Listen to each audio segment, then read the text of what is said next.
दोस्तों, कहते हैं कि समय बहुत बलवान होता है। समय में वो ताकत होती है जो रातों रात राजा को रंग और रंग को राजा बना सकती है। विद्वानों ने भी कहा है कि होनी बहुत बलवान होती है। विधि के विधान को कोई नहीं मिटा पाया। क्या यह बात सच है? क्या एक झूठ? चलिए एक पौराणिक कहानी के माध्यम से इस बात को समझाने का प्रयास करते हैं। दोस्तों, यह कहानी बड़ी ही शिक्षाप्रद, महत्वपूर्ण और ज्ञानवर्धक है। मेरा आपसे निवेदन है कि कहानी के अंत तक हमारे साथ में बने रहना। नमस्कार दोस्तों, बोधि थिंक्स बाय यूट्यूब चैनल में आपका दिल से स्वागत है। बहुत समय पहले की बात है। एक नगर से दूर एक महात्मा का आश्रम था। वह सभी शास्त्रों और वेदों का ज्ञान रखते थे। उसके चर्चे बहुत दूर दूर तक फैले हुए थे। उसके पास दूर दूर से लोग अपना भाग्य दिखाने के लिए आते थे। वह महात्मा बहुत ही ज्ञानी थे। जिन लोगों का भी भाग्य देखकर उन्हें बताते थे, वह बात सच साबित होती थी। दूर से ही उनका भाग्य पढ़कर यह बता देते थे कि उनके भाग्य में क्या लिखा हुआ है। भूतकाल, भविष्य और वर्तमान तीनों कालों का ज्ञान रखते थे। उसी नगर में एक पति और उसकी पत्नी रहते थे। उसकी पत्नी धर्म और आस्था में बहुत विश्वास रखती थी। उनके कोई संतान नहीं थी।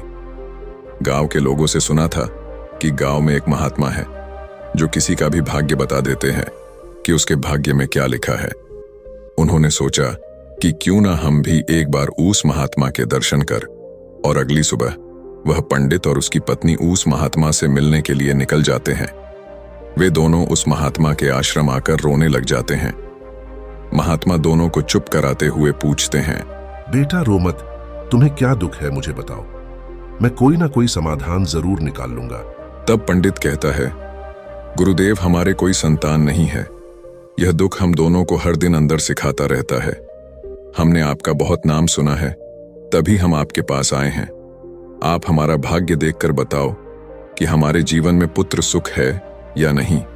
फिर महात्मा कहते हैं, तुम चिंता मत करो। तभी महात्मा पंडित की पत्नी को आश्रम के मंदिर से 2 सेब लाकर देता है और कहता है, इनको आप दोनों पति पत्नी खा लेना, तुम्हें अवश्य ही संतान प्राप्ति होगी। उसके बाद वह दोनों महात्मा को प्रणाम करके वहां से अपने घर चले आते हैं। कुछ महीनों के बाद वैसा ही होता है। 1 साल के बाद उनके घर पुत्र का जन्म होता है। पंडित और उसकी पत्नी बहुत खुश थे। पंडित अपनी पत्नी से कहता है कि क्यों ना हम महात्मा को अपने घर बुलाकर उनकी सेवा करें। फिर पंडित उस महात्मा को अपने घर बुलाते हैं और उनकी सेवा करता है। और पंडित अपने बेटे का नामकरण करवाता है और उसके बेटे का नाम अर्जुन रखते हैं। तभी पंडित कहता है, गुरुदेव, आप हमारे बच्चे का भविष्य देखकर बताओ कि हमारा पुत्र जीवन में क्या करेगा। तभी वह महात्मा कहता है, अभी इसको बड़ा होने दो। जब इसकी आयु 8 वर्ष की हो जाए तब इसको मेरे पास लेकर आना, मैं इसका भाग्य अवश्य बता दूंगा। यह बोलकर महात्मा वहां से चले आते हैं। धीरे धीरे समय गुजरता गया। पंडित का बेटा अब 8 वर्ष का हो गया था।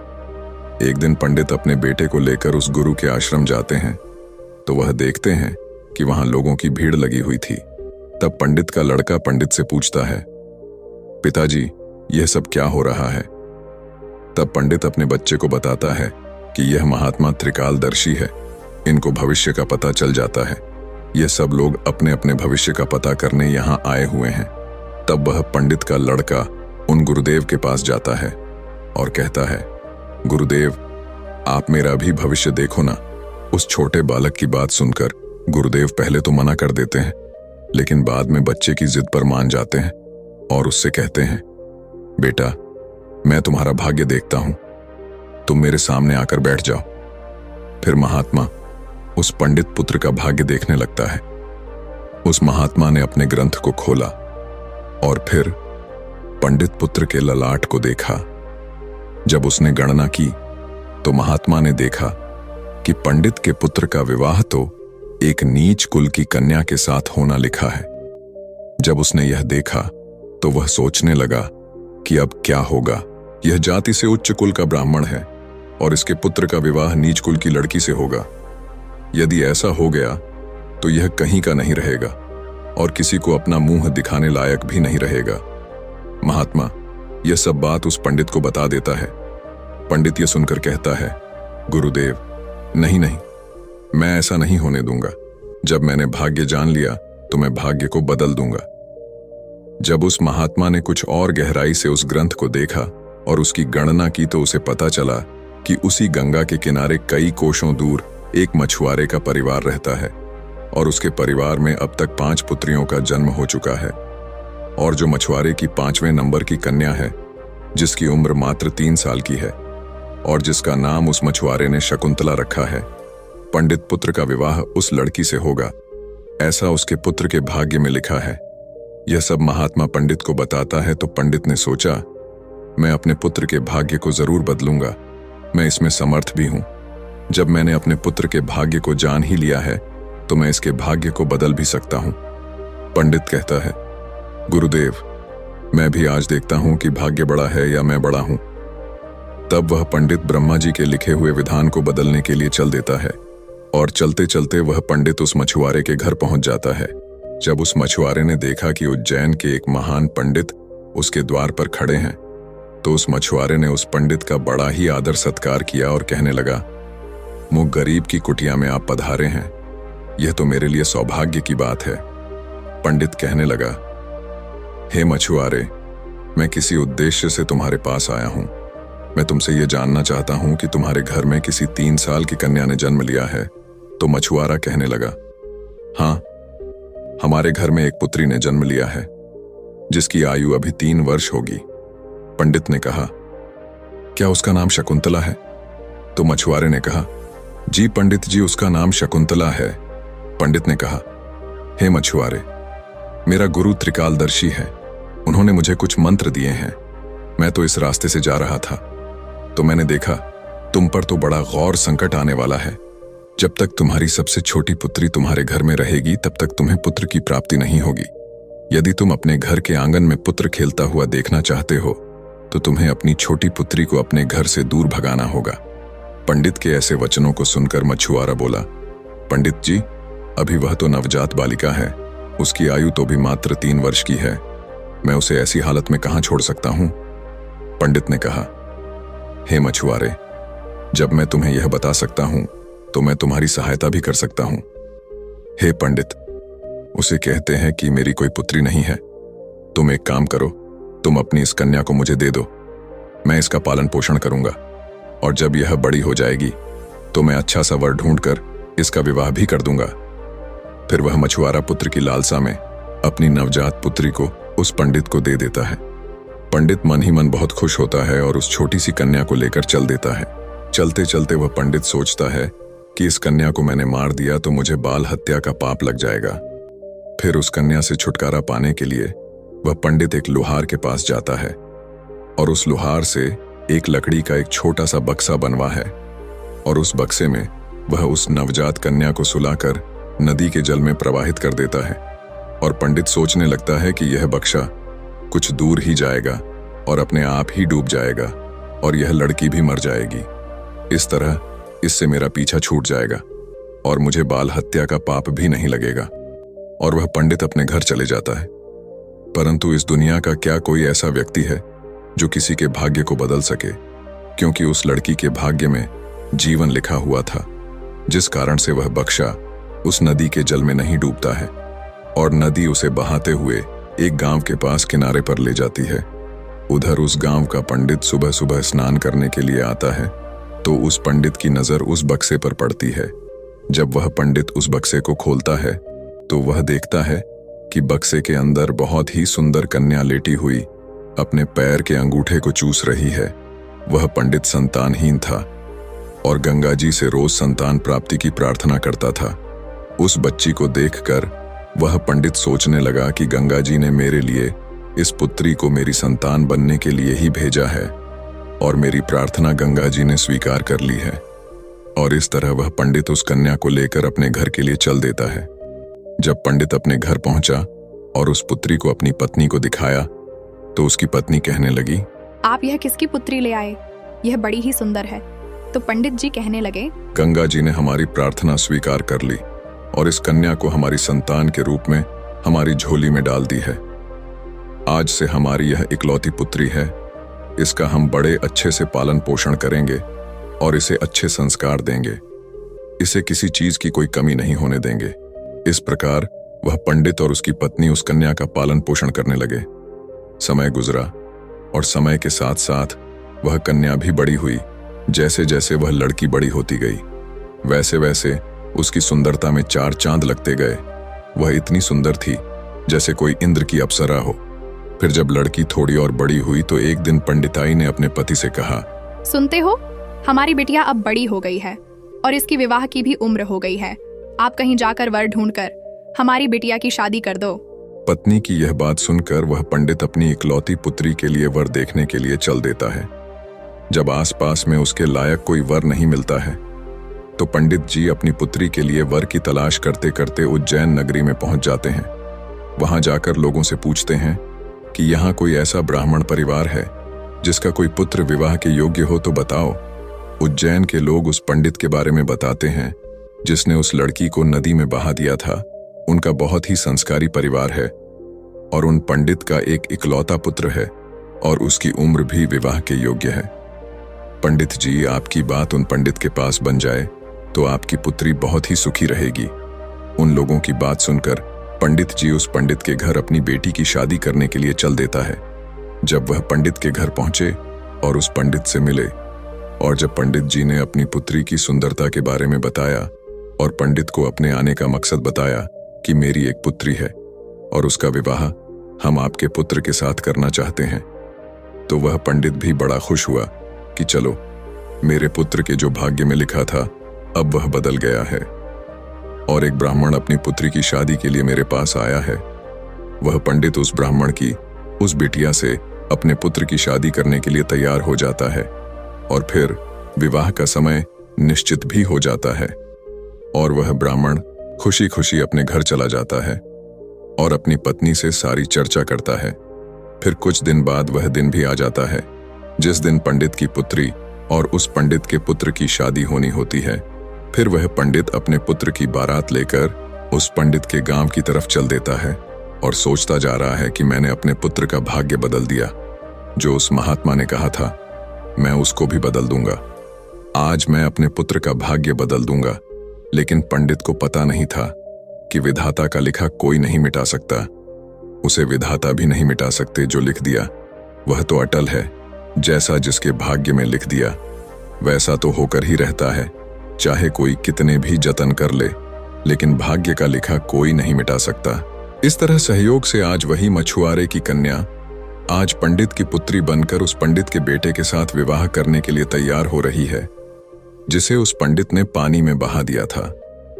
फिर उस लड़की का विवाह उस पंडित के बेटे के साथ हो जाता है और इस तरह वह कन्या पंडित के घर में आ जाती है। पंडित का पुत्र सुंदर सी पत्नी पाकर खुश था। पंडित की पुत्री सुंदर सा पति पाकर खुश थी और पंडित इस बात से खुश था कि मैंने अपने पुत्र का भाग्य बदल दिया है। फिर एक दिन किसी कार्य से उस पंडित के पुत्र को उज्जैन से कुछ दिनों के लिए बाहर जाना पड़ता है। एक दिन वह पंडित अपने बेटे की बहू को लेके उस महात्मा के आश्रम जाते हैं। उधर पहुंचकर गुरुदेव को प्रणाम करते हैं और बताते हैं कि गुरुदेव, मैंने विधि के विधान को भी बदल दिया। यह सुनकर गुरुदेव हंसने लगते हैं। पंडित गुरुदेव को हंसता देख पूछते हैं, गुरुदेव आप हंस क्यों रहे हो? तब गुरुदेव पंडित को बताते हैं, ये वही लड़की है जिसको तुमने नदी में बहा दिया था। यह सुनकर पंडित का पसीना छूटने लगा। उसने सोचा, यह तो वही मछुआरे की लड़की है जिसे मैंने मरने के लिए नदी में प्रवाहित कर दिया था। फिर यह मेरे घर में मेरी पुत्र वधू बनकर कैसे आ गई? उसने शकुंतला से कहा, पुत्री, तुम अपने पिताजी की इकलौती पुत्री हो ना? तो वह कन्या बोली, जी पिताजी, मेरे असली माता पिता तो बड़े दुष्ट थे। उन्होंने मुझे 3 वर्ष की अवस्था में ही गंगा में प्रवाहित कर दिया था और जो मेरे नए माता पिता हैं, इन्होंने मुझे नया जीवन दान दिया। जिस दिन से मुझे नया जीवन दान मिला है तब से यही मेरे माता पिता हैं। जब पंडित ने यह साबित कर लिया कि यह वही मछुआरे की लड़की है तो पंडित ने इस शकुंतला से निजात पाने के लिए एक युक्ति निकाली और अपने बेटे की बहू से बोला, बेटी, तुम पहली संतान पुत्र पाना चाहती हो तो मेरे साथ तुम्हें समुद्र पर चलना होगा। जब दोनों ससुर और पुत्र वधू समुद्र पर पहुंचे तो पंडित ने अपने हाथ से एक अंगूठी निकाली और उस अंगूठी को दिखाते हुए समुद्र में फेंक दिया और उससे कहा, बेटी, जिस दिन तुम्हें यह अंगूठी मिल जाए उसी दिन तुम अपने घर आ सकती हो। यह अंगूठी नहीं मिली और तुम अपने पिता के घर पहुंच गई या मेरे घर आ गई तो तुम अपने पति को खो दोगी। इसलिए तब तक तुम्हें कहीं नहीं जाना है जब तक यह अंगूठी तुम्हें ना मिल जाए। यदि तुम मेरे वचनों को मानोगी तो तुम्हें अवश्य ही पुत्र की प्राप्ति होगी और तुम्हारा भाग्य भी जाग उठेगा। ऐसा कहकर वह पंडित उसको समुद्र के किनारे पर छोड़कर वापस अपने घर को लौट गया। शकुंतला ने काफी प्रयास किया लेकिन अंगूठी नहीं मिली। जब अंगूठी नहीं मिली तो वह बेचारी एक रास्ते की तरफ चल दी, क्योंकि ना तो वह अपने पिता के घर जा सकती थी और ना ही अपने पति के घर जा सकती थी। फिर चलते चलते जब वह आगे बढ़ी तो सामने से एक राजपूताना परिवार आता हुआ दिखाई दिया जो अपने गांव की तरफ जा रहा था। जब उस राजपूत परिवार ने उस लड़की को देखा तो कहने लगे, बेटी, इस जंगल में तुम अकेली कैसे घूम रही हो? यहाँ तो बहुत ही जानवर रहते हैं। तो वह कन्या बोली, क्या बताऊं, मैं विपत्ति की मारी हूँ और मेरा इस दुनिया में कोई नहीं है। तो वह राजपूत परिवार बोला, बेटी, अगर तुम चाहो तो हमारे साथ चल सकती हो। जब शकुंतला ने यह सुना तो वह सहज गई, उनके साथ चलने के लिए तैयार हो गई। इस तरह शकुंतला को उस राजपूत परिवार ने अपने घर खाना बनाने के लिए रख लिया। जो राजपूत परिवार का मुखिया था वह उस पंडित का बहुत ही घनिष्ठ मित्र था। कुछ समय बाद उधर जब पंडित का लड़का अपने घर आया और उसने अपने पिताजी से शकुंतला के बारे में पूछा तो पंडित ने झूठ बता दिया कि गंगा स्नान करते समय तुम्हारी पत्नी शकुंतला डूबकर मर गई। जब पंडित के लड़के ने यह सुना तो उसे काफी दुख हुआ। उधर राजपूत परिवार जिस गांव में निवास करता था उस गांव का एक पंडित अपने लड़की का रिश्ता लेकर उसी पंडित के घर पहुंच गया। उस पंडित ने पंडित से जब अपनी पुत्री के विवाह के लिए प्रस्ताव रखा तो पंडित ने उस पंडित से कहा, हम अपने पुत्र के साथ तुम्हारी पुत्री का विवाह तो कर लेंगे, लेकिन विवाह से पहले हम तुम्हारी पुत्री को देखेंगे और उसके बाद ही विवाह करेंगे। क्योंकि पंडित को डर था कि कहीं मछुआरे की वही कन्या फिर से विवाह ना कर ले जो उसके लड़के के भाग्य में लिखी है। वह पंडित उस पंडित की शर्त मानने के लिए तैयार हो गया और अपने गांव को वापस लौट गया। अब पंडित अपने पुत्र के लिए लड़की देखने को उस पंडित के गांव की तरफ चल दिए। उधर जो अंगूठी उस पंडित ने समुद्र में फेंकी थी उसे एक मछली निगल गई। एक दिन किसी मछुआरे ने समुद्र में जाल फेंका तो उसे वही मछली मिली जो अंगूठी निकल गई थी। उस जाल में वह फंस गई। मछुआरा पकड़ी हुई। मछली को बेचने के लिए वहीं पहुंच गया जहां वह राजपूत परिवार रहता था। परिवार के मुखिया को मछली खाना बहुत ही पसंद था, इसीलिए उस राजपूत ने उस मछुआरे से उस मछली को खरीद लिया और उस मछली को ले जाकर शकुंतला से कहा, बेटी, क्या तुम मेरे लिए मछली पका दोगी? तो शकुंतला बोली, जी पिताजी, मैं मछली तो नहीं खाती हूं, लेकिन आपके लिए जरूर बना दूंगी। इस प्रकार वह मछली लेकर रसोई में काटने लगी। जब शकुंतला ने उस मछली को काटा तो उसके पेट में से वही अंगूठी निकलकर जमीन पर गिर पड़ी।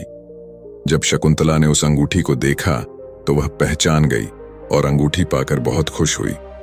उधर वह पंडित अपने पुत्र को लेकर पंडित के गांव में पहुंचा और अपने बेटे से कहने लगा, हे पुत्र, इस गांव में हमारे घनिष्ठ राजपूत मित्र रहते हैं। पहले हम उनके पास चलते हैं, उसके बाद हम तुम्हारे लिए लड़की देखने पंडित जी के घर जाएंगे। पंडित के बेटे ने जब अपने पिता के ऐसे वचनों को सुना तो वह बोला, पिताजी, जो आपको अच्छा लगे वैसा ही कीजिए। फिर वे दोनों उस राजपूत के घर पहुंचे। राजपूत ने जब अपने मित्र पंडित को आते हुए देखा तो वह भी बहुत खुश हुआ और उनका पहले की भांति आदर सत्कार किया। आदर सत्कार करके उन्हें अपने पास में बिठाया और उसने शकुंतला को आवाज दी, बेटी, हमारे मित्र आए हैं, जरा उनके लिए पानी का इंतजाम करो। जब शकुंतला पानी लेकर आई तो शकुंतला ने पंडित को देखा, पंडित ने शकुंतला को देखा। फिर जब पंडित के लड़के ने शकुंतला को देखा तो वह कहने लगा, पिताजी, आपने मुझसे झूठ क्यों बोला कि शकुंतला मर गई? मेरी पत्नी तो जिंदा है और यह आप जानते हैं, और यह जानते हुए भी आपने मेरा विवाह किसी अन्य लड़की से करने की कैसे सोची? तो वह पंडित दुख की मन से कहता है, पुत्र, मैं भटक गया था। मैं विधाता के लिखे भाग्य को बदलने के प्रयास में इतना नीच कर्म कर बैठा कि कुछ पूछो ही मत। फिर उसने पूरी कहानी सभी को सुना दी और कहने लगा, मुझे अपने ऊपर कुछ ज्यादा ही घमंड हो गया था, जो विधाता के लिखे को मिटाने चला था। मैंने लाख कोशिश की, लेकिन हुआ वही जो तेरे भाग्य में लिखा था। यह कहकर उसने अपने बेटे की बहू से माफी मांगी और आदर सत्कार से उसे घर लेकर गए। दोस्तों, विधि के विधान को कोई बदल नहीं सकता, जो लिखा होता है वह जरूर होता है। दोस्तों, आपने आज के इस वीडियो से क्या सीखा, वह मुझे आप कमेंट में बता सकते हैं। इसी के साथ में उम्मीद है कि आपको आज की वीडियो पसंद आई होगी, तो इस वीडियो को उस इंसान को शेयर करें जिससे यह कहानी सुनने की जरूरत है, और उसी के ठीक बाद चैनल को सब्सक्राइब करें। तो चलिए फिर मिलते हैं ऐसी एक और नई वीडियो में एक नए मैसेज के साथ। तब तक के लिए अपना ख्याल रखें। धन्यवाद और नमो बुद्धाय।